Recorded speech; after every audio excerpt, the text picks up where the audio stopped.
News 24 এর প্রিয় দর্শক, হে বন্ধু হে প্রিয়, এই অনুষ্ঠানে আপনাদেরকে স্বাগত জানাচ্ছি। আপনারা জানেন যে এই অনুষ্ঠানে আমি দেশের বিখ্যাত মানুষদের সঙ্গে কথা বলি, বিভিন্ন সেক্টরের বিখ্যাত মানুষ। আজকেও তেমন একজন বিখ্যাত মানুষই আমার সঙ্গে। তার নামটা যদি আমি বলি একটু অন্যরকমভাবে আপনাদের চিনতে অসুবিধা হবে, কিন্তু সেই নামটি আমি বলতে চাই। তার নাম জল। এই নামে কোনো অভিনেত্রীর কথা আপনারা শুনেছেন? আমি নিশ্চিত শোনেননি, কিন্তু তার অন্য নামটি আপনারা শুনেছেন এবং আমি বলার সঙ্গে সঙ্গে জেনে যাবেন তিনি তাজিন আহমেদ। আমি তাজিনের সঙ্গে কথা বলবো, আর এই অনুষ্ঠানে আমাদের সঙ্গে আছে লাভেলু আইসক্রিম।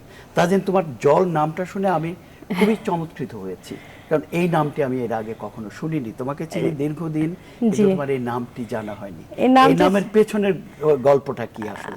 এই নামের পেছনের গল্পটা কিছুই না, মানে রেখেছে, বাংলা নাম রাখতে চেয়েছিল, সে জায়গা থেকেই রাখা।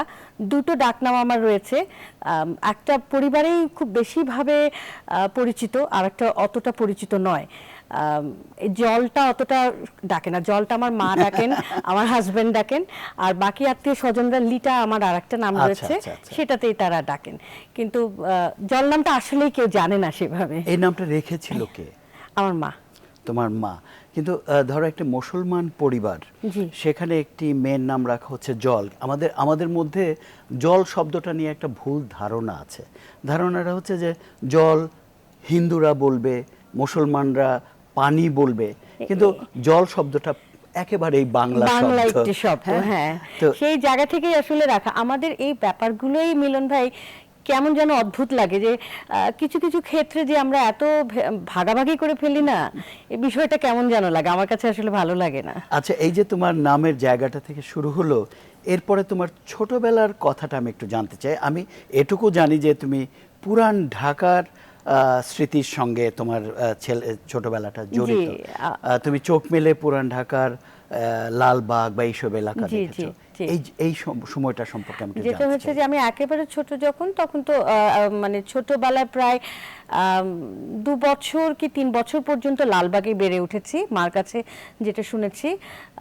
আর আমার ছোটবেলাটা খুব বেশি ভালো কাটেনি এই অর্থে যে আমার জন্ম হবার 1 বছর পর থেকেই আমার বাবা অসুস্থ হয়ে পড়েন। উনি ক্যান্সারে আক্রান্ত হন, এবং মানে যেটা বলে যে একটু আগে থেকে যদি বলি, আমার বাবা মারা প্রেম করেছেন 11 বছর, বিয়ে, সংসার, আব্বার বেঁচে থাকা, চলে যাওয়া, সব হচ্ছে 5 বছর আমার জন্ম। এই 5 বছরেই সব কিছু হয়েছে।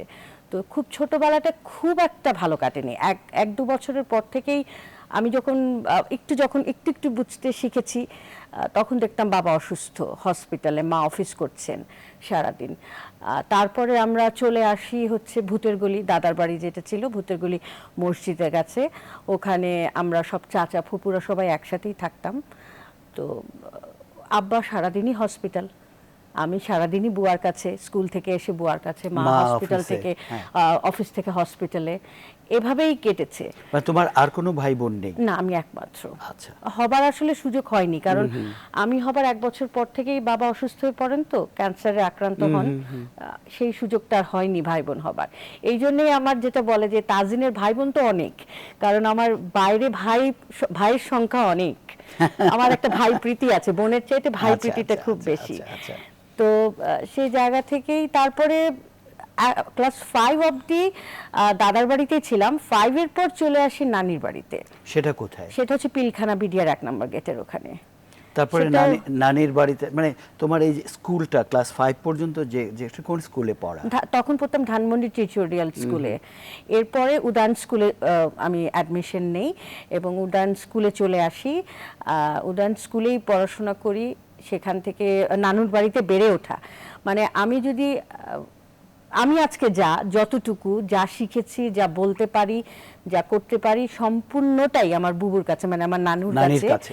নানিকে বুবু বলতাম, বুবুর কাছেই আমার সবকিছু শেখা। মানে তিনি কি এই যে তোমার সাংস্কৃতিক জগতের সঙ্গে যোগাযোগ বা এই জগতে তিনি পছন্দ করতেন? কিন্তু আমার সব খালারা গান করতেন। মানে ছোটবেলায় আমাদের বাসার পরিবেশটা নাকি এমন ছিলেন যে আমার নানি এসরাজ বাজাচ্ছেন, আমার খালারা ভোরবেলা উঠেই, আমার নানা নামাজ পড়েই সব ছেলে মেয়েদের নিয়ে বসতেন, মামা তবলা বাজাতেন, 5 খালা 6 আমার মা সহ আর কি, কেউ গান করতো, কেউ হারমোনিয়াম বাজাতো, কেউ সেতার ইয়ে করতেন, এবং নানি বাজাতেন এসরাজ। তো ওইভাবে সকালটা শুরু হতো নানির বাড়ি। কিন্তু তুমি তুমি কি গান দিয়ে বা এইসব কোনো বাদ্যযন্ত্রের মধ্য দিয়ে ওগুলো কি তুমি শুরু করেছিলে? না, একেবারেই না। আমাকে কেন যেন অভিনয়ের দিকটা শুরু থেকেই টেনেছে।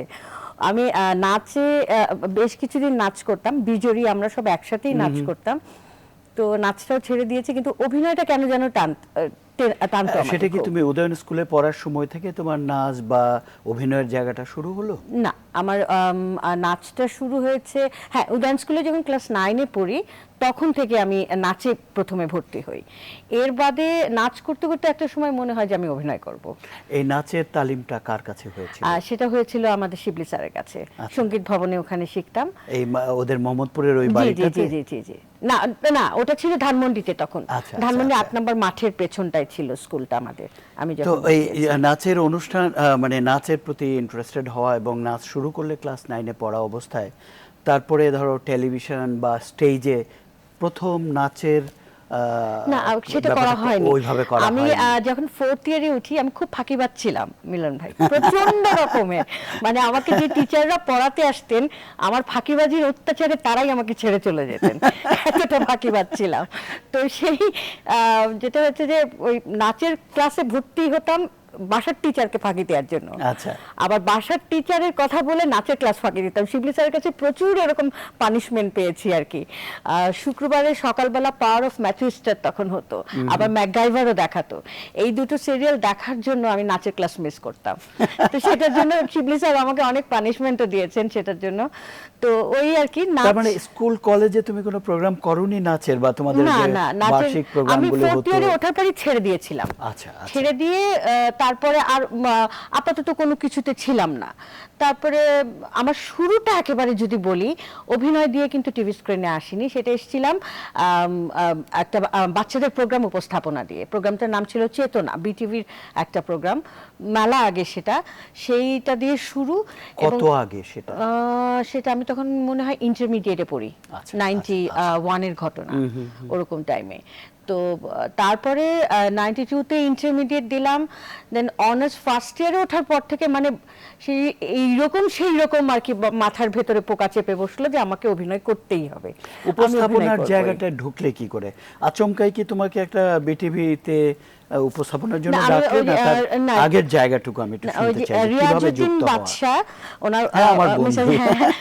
নাসরিন আন্টি আর আমার মা একই অফিসে জব করতেন। আচ্ছা, আচ্ছা, আচ্ছা। তো ওখান থেকে আমি খুব বলতাম যে আন্টি আমি টিভিতে কাজ করবো, টিভিতে। বলে কি করবো? আমি জানি না, কিন্তু আমি টিভিতে কাজ করব। তখন উনি ওইখান থেকে বাচ্চা আঙ্কেল বললেন যে আই তুমি আসো, তুমি বাচ্চাদের এই প্রোগ্রামটা উপস্থাপনা করো। সেটা তারপর থেকে প্রথম দিনকার অভিজ্ঞতাটা কিরকম? বিটিভি রিয়াজউদ্দিন বাদশা হ্যাঁ, আমার প্লাস। না সবচেয়ে বললো আমার একটা ব্যাপার, সেটা অভিনয়ের ক্ষেত্রে যেও শুনেছি, উপস্থাপনা আমার ক্যামেরা ভীতি ছিল না কখনো। মানে কাজটা করার আগে পুরো সেটের সাথে এত একটা ভালো ফ্রেন্ডশিপ হয়ে যেত, মানে ওই ভীতিটা কাজ করতো না। আর আমার মুখস্থ বিদ্যা খুব ভালো। আর এর কোনো আগে সমস্যা তুমি কোথাও তোমার স্কুলে বা তোমার কলেজে কোনো উপস্থাপনার কাজও করোনি? স্কুল স্টেজে? কলেজে যেটা করেছি, হ্যাঁ, কালচারাল প্রোগ্রাম যেগুলো হতো মেইনলি কলেজ থেকে কালচারাল প্রোগ্রামগুলো অর্গানাইজই করতাম আমি। মানে সমস্ত সবকিছু রিহার্সাল দিয়ে একদম পারফেক্টলি স্টেজে মানে ফাইনাল দিনের জন্য প্রেজেন্টেশন করাটা, ওটা আমার দায়িত্ব সব সময় থাকতো। তো এটা কতদিন করলে বাদশার এই অনুষ্ঠানটা?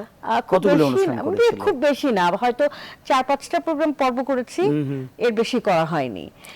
এর পরের জায়গাটা হচ্ছে নাটকের, টেলিভিশন নাটক, এবং তুমি তুমি ধরেই নিলে একটা পর্যায়ে যে তোমাকে অভিনয়টা করতেই হবে। এই অনুভবটা কেন হলো? কেন হচ্ছে, প্রথমত হচ্ছে টিভিতে দেখে দেখে না, মানে কেন যেন অভিনয়ের জায়গাগুলো গল্পগুলোর কারণে, স্পেশালি আমি যদি বলি গল্পগুলোর কারণে না, আমার মনে হতো ইস কবে আমি ওরকম ভাবে অভিনয় করব, কবে আমি সুবর্ণা আপাদের মতো, কবে সৌমিয়া আপাদের মতো ওরকম একটা জায়গায়, ওরকম একটা ক্যারেক্টার, ওরকম গল্পে এরকম কাজ করব। আর আরেকটা জিনিস যেটা, আমার ফুপু, যিনি বড় ফুপু দিলারা জামান, ওনাকে দেখতাম ছোটবেলা থেকে স্ক্রিপ্ট বাসায় রিহার্সাল দিচ্ছেন। দিলারা জামান তোমার ফুপু? আপন বড় ফুপু। তোমার আর চাচা বা এরা আর কে কে বিখ্যাত মানুষ তাদের ওই দিককার? নাম ফুপুই আছেন। আচ্ছা, আচ্ছা। আর কেউ এটার সাথে জড়িত না, মানে যদি মানে ধরা যায় ফুপুর পরে আমি। ফুপুকে দেখে কি তুমি অনুপ্রাণিত না, হলে? ফুপুকে দেখে একটু মজা লাগতো। অনুপ্রাণিত অবশ্যই কিছুটা হয়েছে, যে ওনাকে দেখতাম যখন স্ক্রিপ্ট গুলো নিয়ে পড়ছে, আবার স্ক্রিপ্ট দেখে দেখে কস্টিউম গুছাচ্ছে। মানে স্ক্রিপ্ট দেখে যে কস্টিউম গুছাতে হয়, এই ধারণাগুলো ওখান থেকেই আর কি জানা, শেখা, দেখা। তারপরে ওগুলো হয়েছে। কিন্তু তবে আমি কখনো ফ্যামিলির কারোর সাপোর্ট নিয়ে, আমার মা তো ফ্যামিলি না, আমার মা হচ্ছে আমার নিঃশ্বাস। আমার মা বাদে আর বাকি যারা রয়েছেন, কখনো কারো ফ্যামিলির হেল্প নিয়ে আমি কোনো কাজে কখনো যাইনি এখন অবধি। এই যে তুমি একটা কথা বললে আমার খুব ভালো লাগলো যে তোমার মা হচ্ছেন তোমার নিঃশ্বাস। অবশ্যই। এই অনুভূতিটা কেন?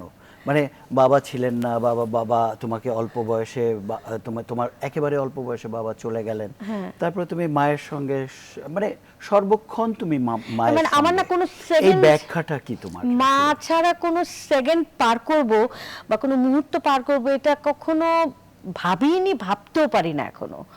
মানে এমন ভাবে আমার, হ্যাঁ, বাবা যখন থাকেন না মাদের স্ট্রাগলটা বেশি থাকে, মারাই বড় করে তুলেন সন্তানদের। কিন্তু আমার মাকে আমি বলবো কি, আমার মা অন্য রকম একজন মানুষ। আমার মা সেই মানুষটা যার কাছে আমার কখনো কোনো কথা গোপন করতে হয়নি। কোনো কথা সেটা যেমনই হোক, কোনো কথা গোপন করতে হবে, বলবো না মাকে, এই ব্যাপারটাই ভেতরে আসেনি। আমার মা ওই স্পেসটা দিয়ে রেখেছিলেন আমাকে। এখন খুবই সঙ্গত কারণে একটি প্রশ্ন এসে যায়, সেই প্রশ্নটা আমি কি, আমার ধারণা আমি ব্রেকের পরে তোমাকে সেই প্রশ্নটা করব। প্রিয় দর্শক, এই পর্যায়ে আমরা একটি বিরতি নিচ্ছি। বিরতির পরে একটি খুব ইন্টারেস্টিং প্রশ্ন নিয়ে আমি তাজিনকে নিয়ে হাজির হচ্ছি আপনাদের সামনে। আবার আমাদের সঙ্গে যথারীতি লাভ এন্ড লাইফস্টাইল।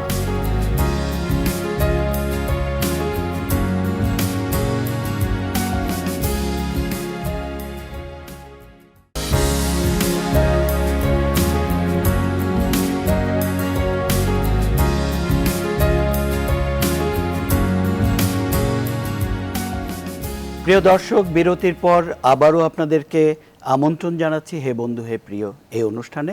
আমার সঙ্গে আছে তাজিন আহমেদ।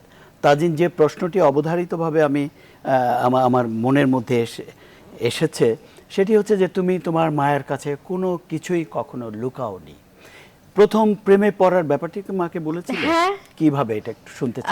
সেটা হচ্ছে যে স্কুল লাইফে আমার থেকে 3 বছরের বড় একটা ছেলে পছন্দ করে আমাকে। আমি পছন্দ করে কিভাবে বুঝি, যে আমাদের ক্লাস থেকে, আমরা তখন 7-এ পড়ি, সে পড়ে হচ্ছে ক্লাস 10-এ, কর্নার করে তাকিয়ে থাকে, অমক করে তমক করে, মানে নানা রকম ভাবে, হ্যাঁ, যে হয় স্কুলে আর কি। তো তখন আমার ফ্রেন্ডরা বললো তো টাঙ্কি মারছে তোর সাথে। আমি একদিন কি একটা কারণে যেন খুব মেজাজ খারাপ হয়েছিল, ওই বিষয়ে বাসায় যে মাকে আমি বলছি যে আম্মা এরকম বিরক্ত লাগে, আমি ঠিক করেছি কালকে আমাদের ইসলামিয়াত স্যার, মানে ইসলামিয়াত স্যার হচ্ছে এসবের ইসলু বলতাম ইসলামিয়াত স্যারকে আমরা, তো ইসলামিয়াত স্যার এসবের দায়িত্বে ছিলেন। তো আমি কালকে ইসলামিয়াত স্যারকে যে কমপ্লেন করবো। আমার বলে কি ব্যাপারে কমপ্লেন করবে, আমাকে আগে খুলে বলো।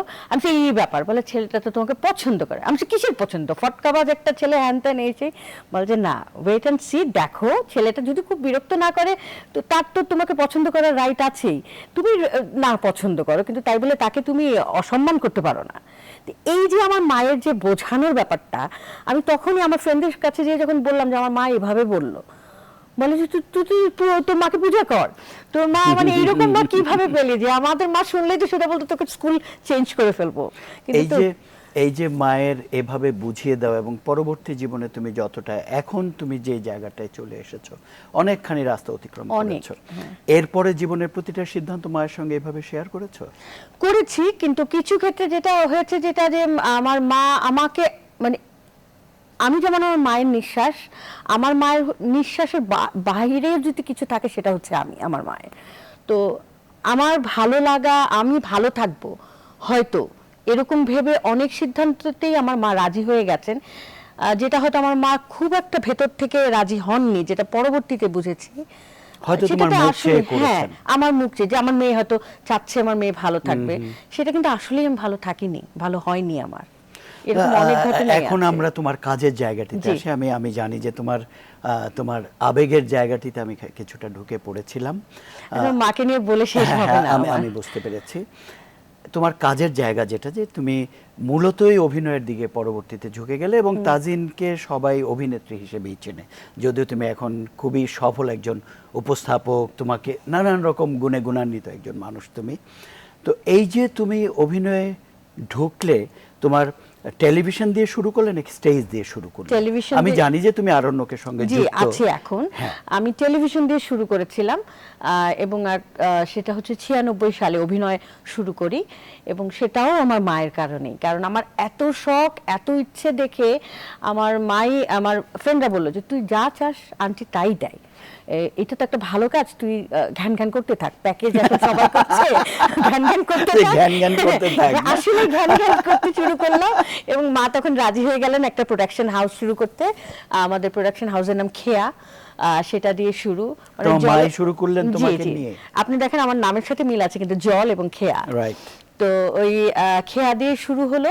এবং আমার মা বললো ঠিক আছে যাও, আমি কাউকেও সেভাবে চিনি না, ইয়ে করব, তো আমি প্রোডাকশন হাউস করেই করি, তাহলে আর কি আমাকে সবাইকে রিকোয়েস্ট করতে হবে না তোমাকে নাটকে নেবার জন্য। তারপরে তুমি যদি এরপরে হচ্ছে তোমার ব্যাপার, তুমি যদি এটাকে গোলটা ঢুকাতে পারো তাহলে তোমাকে সবাই ডাকবে।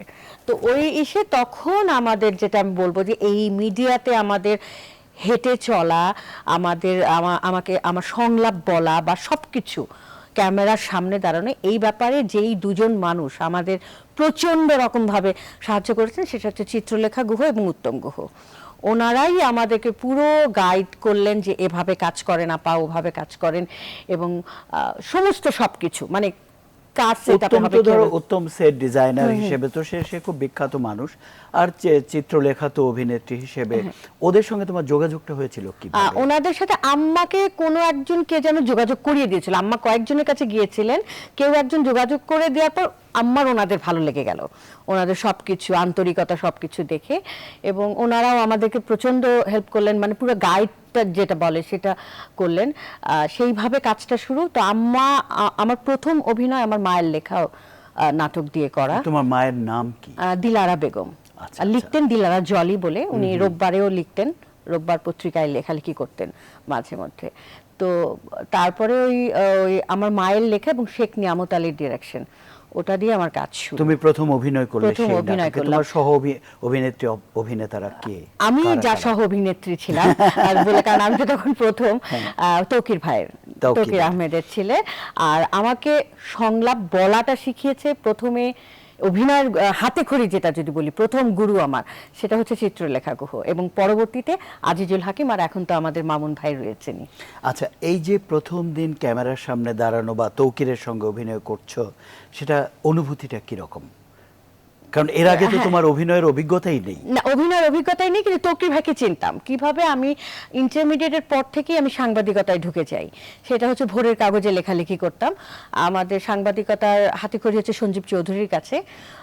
আমার প্রথম মনে আছে, প্রথম মেলার মানে সোলো ইন্টারভিউ নিতে হয়েছিল তৌকির ভাইয়ের। আচ্ছা, এবং আমি মানে ওই ভোরের কাগজে যে মেলা পাতাটা বেরোতো বিনোদনের, আমার মনে আছে সেই সময়টার কথা। তো ওই পাতাটাতে তুমি তৌকিরের ইন্টারভিউ নিতে গিয়েছিলাম, এবং তার সঙ্গে তোমার পরিচয়টা সেভাবেই তখন হয়েছিল।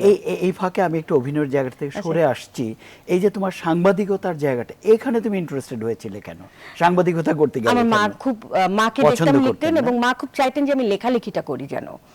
তো ওই জায়গাটায় যুক্ত হওয়ার ব্যাপারটা একটু বলো তো, কিভাবে সঞ্জীবদের সঙ্গে যুক্ত হলে? সেটা হচ্ছে আমার বন্ধু শাওন আজিম, ও আর কি প্রথম ইন্টারমিডিয়েটের পরপরই, মানে আমাদের সাজ্জাদ শরীফের স্ত্রী। জি জি জি জি, শাওন।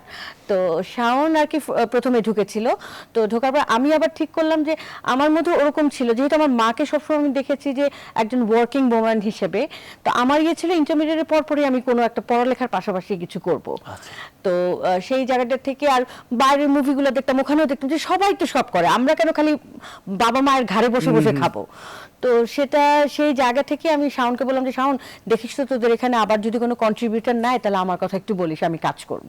তো আমি লেগেই থাকলাম। তো শাওন একদিন বললো তুই আয়, আমাদের দাদা তোকে ডেকেছে। আমি কোন দাদা? তখন বলে আয়, উনি দাদাই, আর কোনো নাম নাই ওনার, আয়। হ্যাঁ, সঞ্জীবকে তো সবাই দাদাই বলে। দাদাই কি অসামান্য একজন মানুষ, অসামান্য, অসাধারণ। সঞ্জীবকে আমরা খুব মিস করি, ওর কোনো তুলনা মানে আর কেউ হবেও না, হয়ও না, ওর কোনো তুলনা নেই। তখন ওই দাদার কাছে যে প্রথম দেখা, প্রথম কথা বলা, তারপর উনি বলল যে এরকম মেলাতে তুমি লিখবে, কিন্তু তুমি আগে আমাদের লেখাপড়া পাতায় কয়েক সপ্তাহ কাজ করো, মানে পরীক্ষামূলকভাবে হ্যাঁ, তোমাকে সেটা, দেখবে সে তুমি লেখাপড়া কেমন পাতায় লিখছো। কাজ করো। তো কাজ টাজ করার পর ওনার পরীক্ষায় উতরে গেলাম, তখন উনি আমাকে মেলাতে টুকটাক কাজ করানো শুরু করলো এবং প্রথম ইন্টারভিউ নেওয়া হয়েছিল তৌকির ভাই, এবং সেকেন্ডটা মনে আছে তানিয়া, নোবেল ভাই, পল্লব ভাই এবং ফায়সাল ভাই। ফায়সাল ভাই তখন কোকের বিজ্ঞাপন, মানে ওরা সব বিজ্ঞাপনের স্টার তখন এই একেবারে। কয়েকজনকে তোমার একসাথে একটা ইন্টারভিউ নিতে হবে, তোর এটা তুই নিয়ে আয়। এই হচ্ছে গিয়ে শুরু। তারপরে সে সঞ্জীব খুব খুশি হলো তোমার কাজে। কাজে শুরু হলো, এবং আমাদের প্রতি সঞ্জীবদা একটাই ছিল যে মানে সঞ্জীবদার বাহিনী বলতে আমাদের সবাইকে, এই যে সুমন পাটোয়ারি এখন যে সব, আমরা শাওন, সোমা, সব আমরা একসাথে ছিলাম। যে সাগর আমাদের বন্ধু মারা গেল, সাগর সাগর, আমরা সব একসাথেই ছিলাম, দিদার, সাগর, আমরা।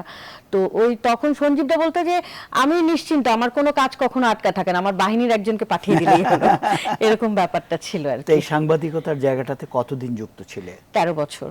13 বছর? জি। তারপরে তারপরে মানে সরেই গেলে একদম? হ্যাঁ, সরে গেলাম। কোন সময়টাতে আমি বলি যে আমি যখন একটা প্রাইভেট চ্যানেলে আমি কাজ করা শুরু করেছিলাম, সেই কাজটা করতে গিয়ে আমি দেখলাম যে সাংবাদিকতার ফুল টাইম দিয়ে, আবার চ্যানেলে ফুল টাইম দিয়ে, আবার আমার মঞ্চ নাটক রয়েছে, সেখানেও আমাকে তো যখন শো থাকছে আমাকে দুদিন তো সেভাবে রিহার্সাল করতেই হচ্ছে, সব মিলে পেরে উঠছিলাম না। আর আরো কিছু ব্যাপার ছিল যে আমি মানে মাস্টার্স কমপ্লিট করে ফেলেছি, এখনো ঠিক সেই রিপোর্টার হিসেবে আমার কাজ করতে ইচ্ছা করছিল না।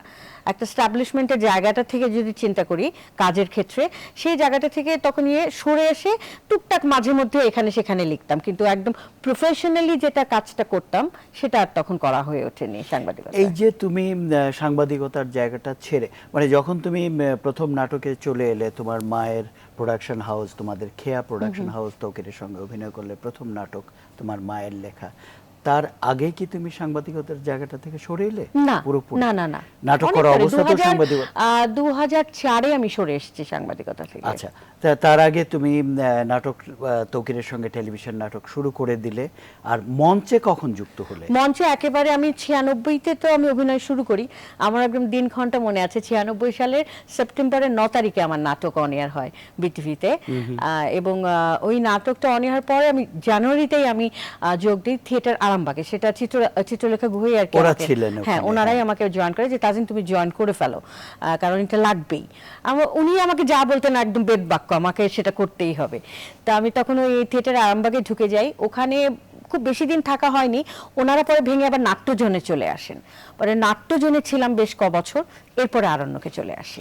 আচ্ছা, এই যে প্রথম টেলিভিশন নাটক করা, প্রথম নাটকটার নাম কি ছিল? শেষ দেখা শেষ নয়। আচ্ছা, এই প্রথম নাটক, তারপরে সেখান থেকে এই চিত্রলেখাদের সঙ্গে একটা গ্রুপ থিয়েটারের সঙ্গে যুক্ত হওয়া, এই যে সময়টি তুমি টেলিভিশনে একসঙ্গে কাজ করছো, তার মধ্যে সাংবাদিকতাও করছো, মাঝে মাঝে লিখছো, 3-4টা জগৎ তোমার সামনে খুলে গেছে।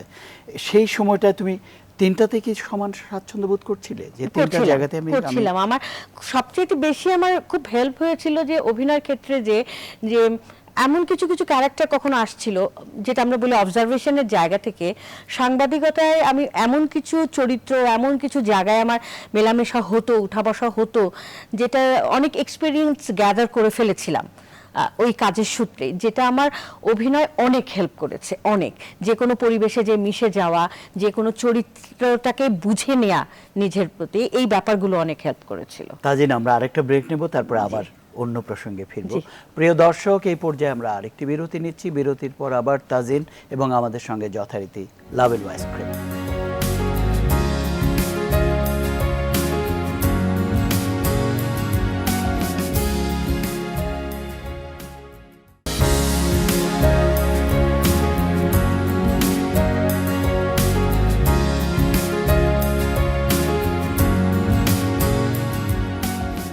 দর্শক, বিরতির পর আবারও আপনাদেরকে আমন্ত্রণ জানাচ্ছি হে বন্ধু হে প্রিয় এই অনুষ্ঠানে।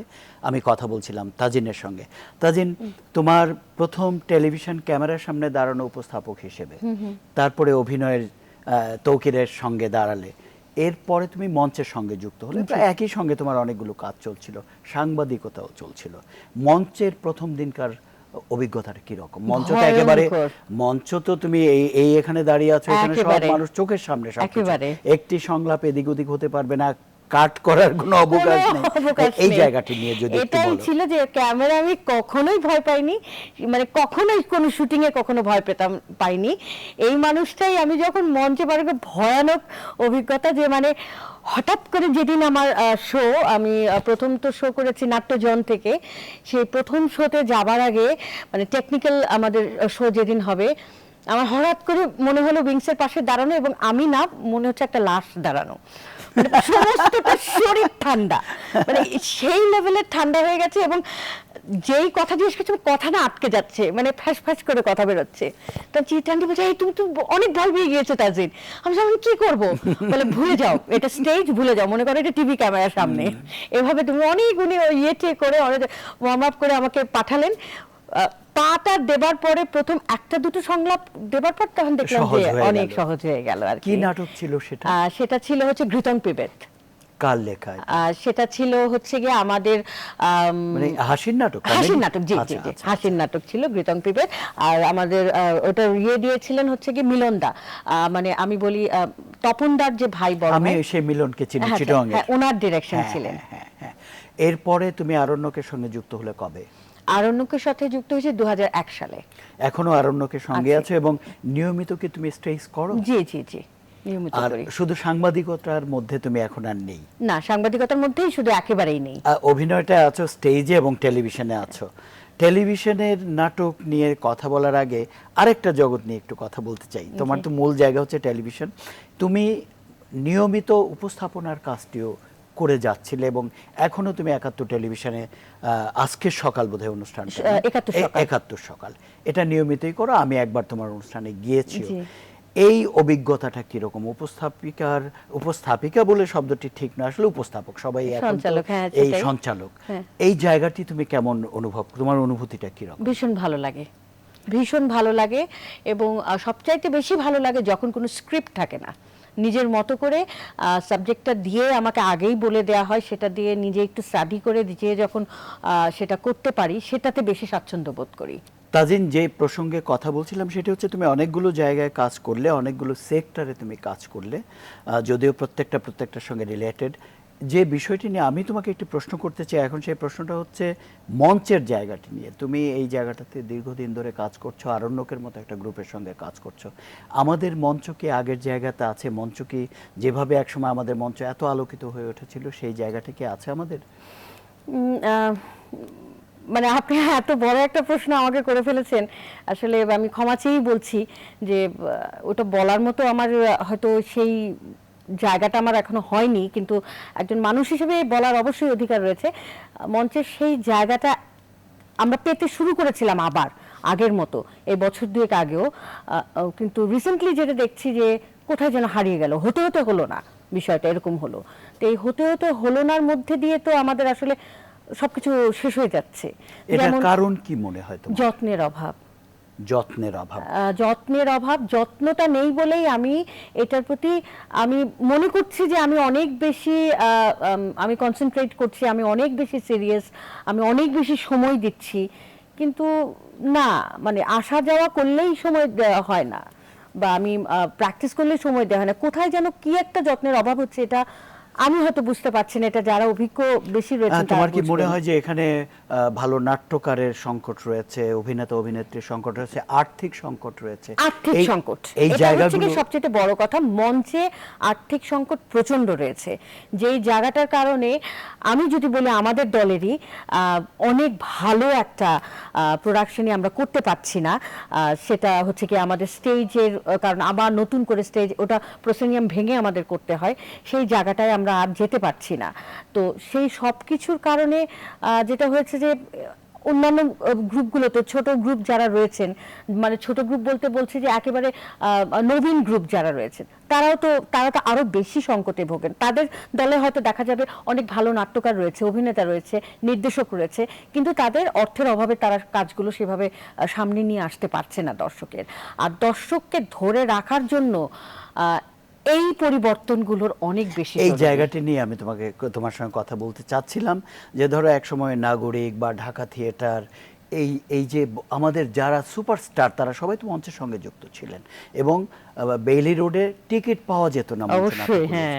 সেই জায়গাটা আমাদের ধীরে ধীরে ধীরে ধীরে নষ্ট হয়ে গেল, নাটক দেখতে লোক যায় না।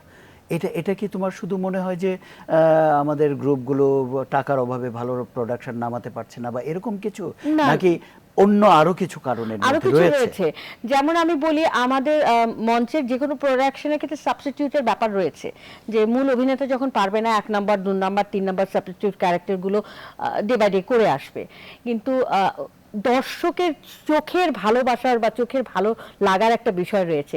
সেই জায়গাটা থেকে আমি যখন দেখছি যে জাহিদ হাসান এই ক্যারেক্টারটা করেছে, ওই ক্যারেক্টারটা আজিজুল হাকিম করেছেন, ওই ক্যারেক্টারটা চঞ্চল করেছে, তো সেই রকম জায়গাগুলো থেকে চিন্তা করলে, বা সোনিয়া পাড়া করেছেন, সেই জায়গায় যে যখন আমি আরেকজনকে দেখব সেই জায়গাটা আমি তাকে নিতে সময় লাগবে, তাকে নিতে নিতে আবার পরিবর্তন হয়ে যাচ্ছে।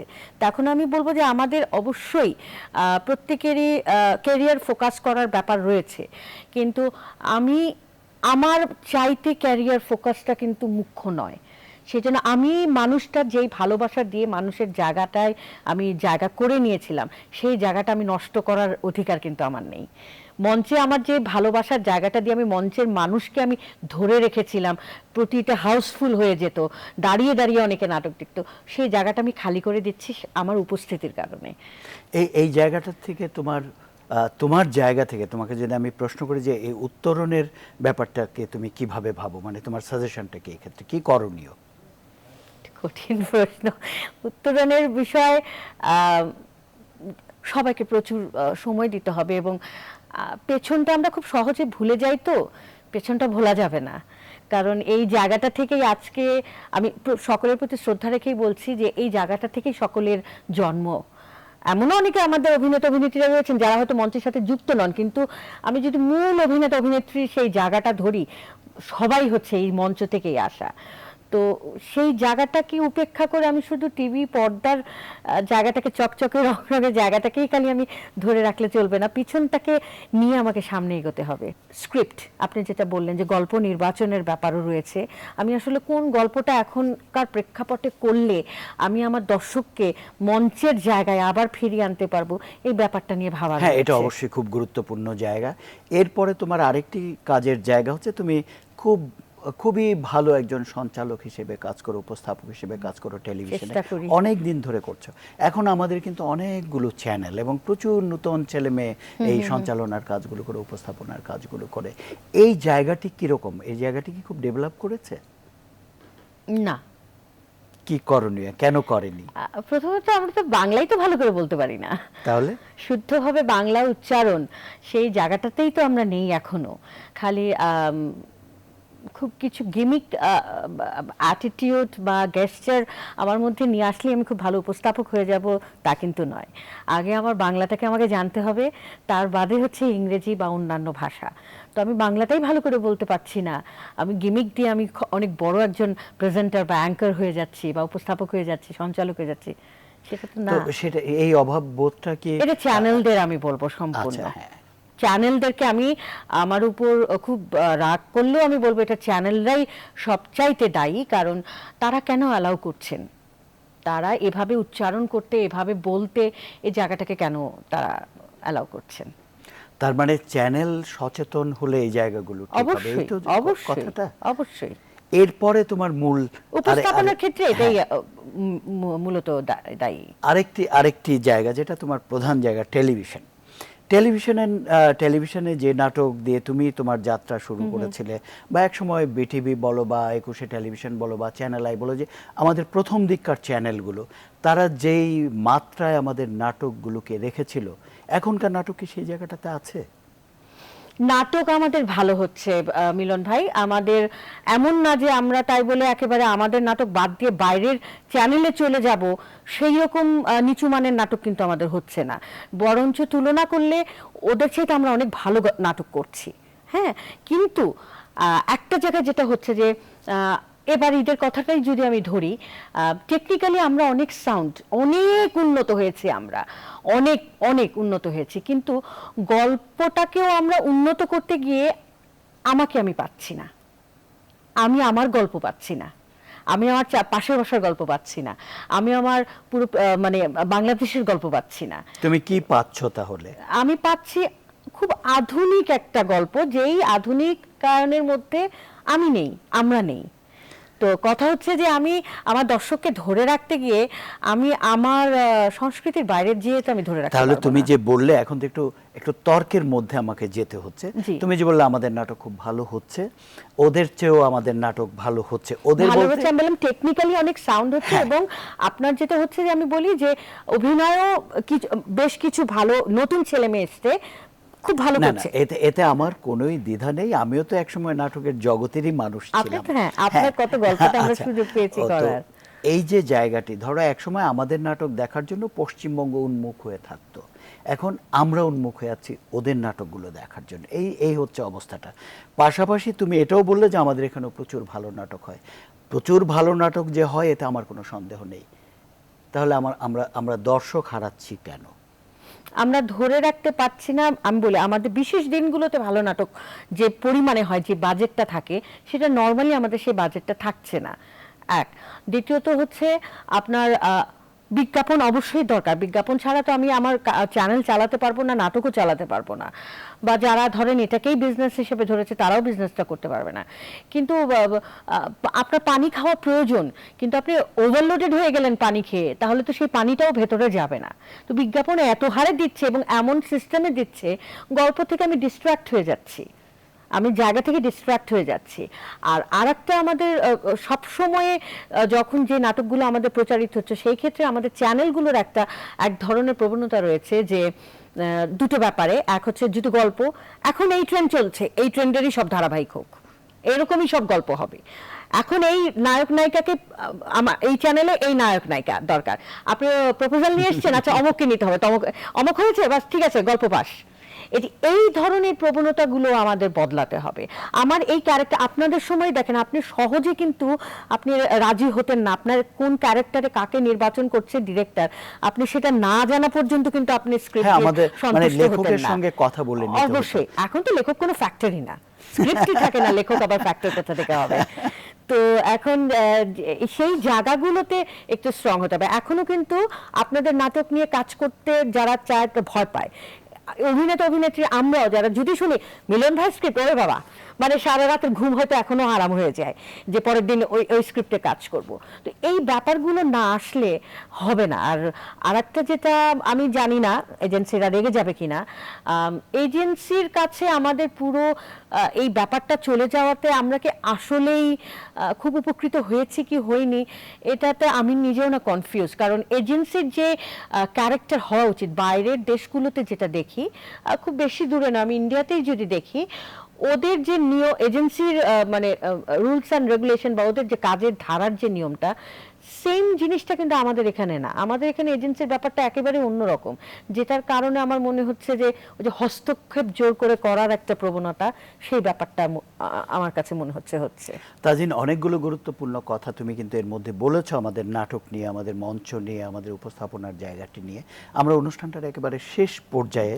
আমি আমার এই অনুষ্ঠানের প্রত্যেককে একটি প্রশ্ন শেষ দিকে করি যে এই যে আমাদের বাংলাদেশটি আমরা 1971-এ মহান মুক্তিযুদ্ধের মধ্য দিয়ে দেশটিকে অর্জন করেছি 30 লক্ষ প্রাণের বিনিময়ে, এই দেশটি নিয়ে তোমার স্বপ্নটা কীরকম? আমি যে বাংলাদেশের লাল সবুজ পতাকাটা হাতে নিয়ে আমি নিজেকে একজন বাংলাদেশের বাংলা ভাষার বাঙালি মনে করেছিলাম, সেই বোধটা, সেই চেতনাটা আবারও নতুন করে পেতে চাই। সেটা হারিয়ে গেছে আমাদের মধ্যে থেকে। ব্যাস এতটুকুই। আমি আমার জায়গা থেকে আমার দেশের হয়ে, আমার দেশ এটা আমার, এই ব্যাপারটা নিজের ভেতরে ধারণ করে আমি যদি আমার জায়গা থেকে আমার মতো করে আমার কাজগুলো করতে থাকি, আস্তে আস্তে চারদিক থেকে কিন্তু সবাই করতে শুরু করলে দেশটার উন্নতি এমনিতেই হবে। কিন্তু সেই জায়গাটাতেই আমরা নেই। আমরা খুব খুব বেশি আত্মকেন্দ্রিক হয়ে গিয়েছি, খুব বেশি মানে তুলনা করা, কম্পেয়ার, মানে এই রেশারেশির ব্যাপারগুলো আসলে যেতে হবে। মানে দেশটা তো তোমার নিজের, ভালো করলে তো তোমারই ভালো। সেই চেতনাটা আমি আবার পেতে চাই, সেই চেতনাটা পাই না। তোমাকে অনেক অনেক ধন্যবাদ তাজিন আমাদের এই অনুষ্ঠানে আসবার জন্য। প্রিয় দর্শক, আমাদের অনুষ্ঠানটি এখানে শেষ করছি। আজ আমরা একটি অনুরোধ আপনাদেরকে আমি করতে চাই, সেটি তাজিনের কথার মধ্য দিয়ে আপনারা বুঝেছেন। তারপরেও আমি একটু বিশেষভাবে বলতে চাই যে আমরা ৩০ লক্ষ প্রাণের বিনিময়ে বাংলাদেশটি অর্জন করেছিলাম। ৯ মাসের একটি ঘোরতর যুদ্ধের মধ্য দিয়ে আমরা দেশটিকে অর্জন করেছিলাম। আমরা যেন আমাদের এই দেশটিকে খুব খুব ভালোবাসি।